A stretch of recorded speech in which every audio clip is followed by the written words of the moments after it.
Christ, I've had to write so many of these. Well, hey, look, wasn't 2016 a thing intros recently? You know the drill, the year is over, lots of real life bad, lots of in-ring good. We've covered the highs and lows of the year in some detail, and it's time to start looking forward. The Rumble is coming, which is always a nice thing, and then WrestleMania, then SummerSlam, then Death probably, I don't know. Still, a lot can happen in a year. I look very much at this list becoming out of date almost immediately. I'm Adam from WhatCulture.com, and here are 10 bold wrestling predictions for 2017. Number 10, WWE relaxes the number of pay-per-views. If WWE stay on the trajectory they've been on since the brand split, there will be about 19 to 20 pay-per-views this year. To illustrate how I feel about this, Sam, please roll the footage. More.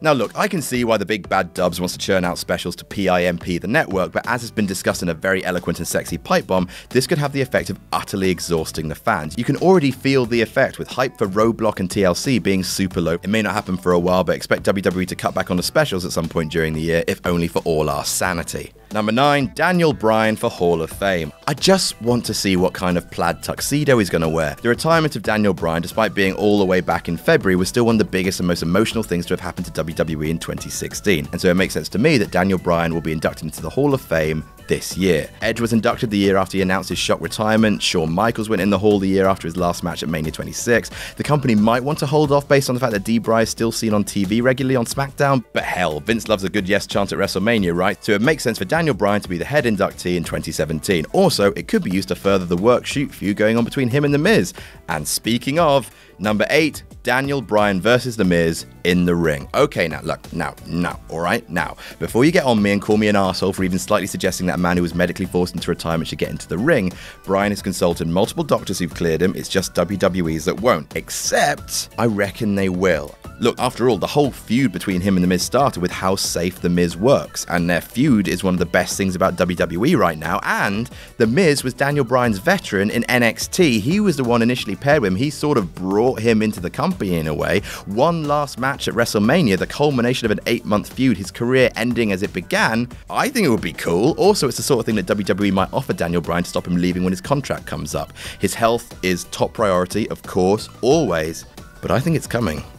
I really do. Number 7, the Cruiserweights finally flourish. The Cruiserweight division is still a bit of a shambles right now, a spaghetti mess of unformed characters and tepid crowds, but look for 2017 to become the year of the Cruiserweights. WWE, for all their faults, have proven they're capable of fixing a broken division. In 2015, the Divas Revolution was a very similar garbage fire, lots of new characters, lots of multi-wrestler matches with little actual storytelling, but credit to them, they fixed it, mostly, with the right amount of presentation, with the company settling on whom the stars of the division are going to be, and, you know, maybe ditching the whole purple thing. The Cruiserweights will be a thing in 2017. Number 6, Ellsworth wins gold. It's gonna happen. They're gonna give him the Cruiserweight title, he'll hold it for 15 months, and it's gonna be awful. Okay, maybe they're not gonna go the full Gilbert route, but I can absolutely see them putting a belt on James Ellsworth. Not the WWE World Championship, please. Do not do this horrible thing. But the tag titles, you know that's going to happen. They'll team him with someone big, like the Spike Dudley Kane situation. They'll win the belts, it'll be sort of funny, but then in 2018 we'll wonder,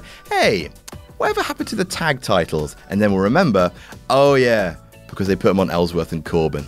Number 5, Smackdown overtakes Raw. It's almost happened a bunch of times already. In 2017, Smackdown will overtake Raw in the ratings, at least once. Wrestling fans often have a herd mentality, and right now, conventional wisdom states that Smackdown Live is better than Raw. And it sort of is most of the time, but they also do absolutely bonkers shit, like Randy Orton's flashing eyes and, you know, Ellsworth.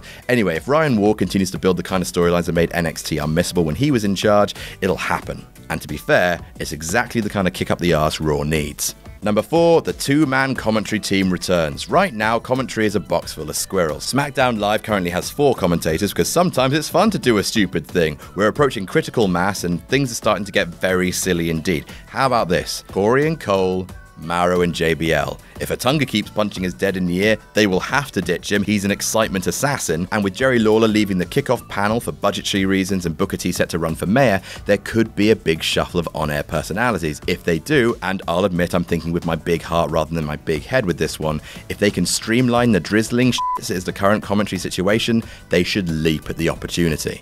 Number 3, Cena works only 6 months of the year. It's already started to happen, with Cena taking his second big absence in 2 years to film American Grit, and the offers are only going to increase. He's got SNL in the bag, as well as Sisters, Trainwreck, and Say What You Want against the face that runs the place. He's brilliant. He's brilliant at all of it. It's time for Cena to do movies right, and while he probably won't be as part-time as Brock or Mr. Johnson, it's starting to look doubtful that Cena will work more than half a year in 2017, as much as that may put the goose up Vince. He's going to become slightly more of a part-timer, which will lead to number 2, a Cena AJ double turn. Yes, I know, the Cena heel turn is a dead news story by this point. No one really thinks they're going to do it because the howling demand for it has all but subsided, but 2017 is probably the best time to do it. They have someone who the fans can actually get behind in AJ Styles, and crucially, it finally makes sense. See, in 2017, Cena is set to become everything he's always railed against, the guy who leaves. His entire feud with The Rock was how he turned his back on his home to chase Hollywood. If Cena is about to become a hypocrite by relaxing his workload in favor of going after mainstream success,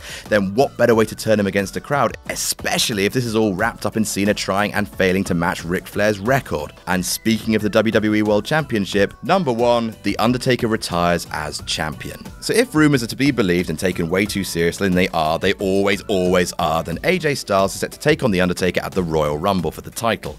So the story goes, Taker will win the belt and take it into WrestleMania for a final match to end all matches in a championship contest versus John Cena. This is a fantastic idea for many reasons. Firstly, bafflingly, it's never happened before, for the title, I mean, before you all throw Vengeance 2003 or Raw in 2006 or probably loads of house shows in my face.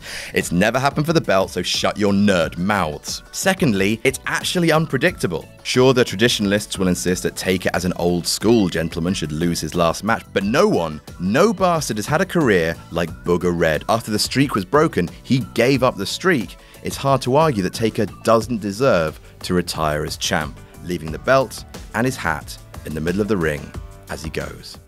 And that's our list. Did we miss any out? Tell us about it in the comments. Don't forget to like, share, and subscribe. You can follow me on Twitter here. I'm Adam from WhatCulture.com, and I'll see you soon.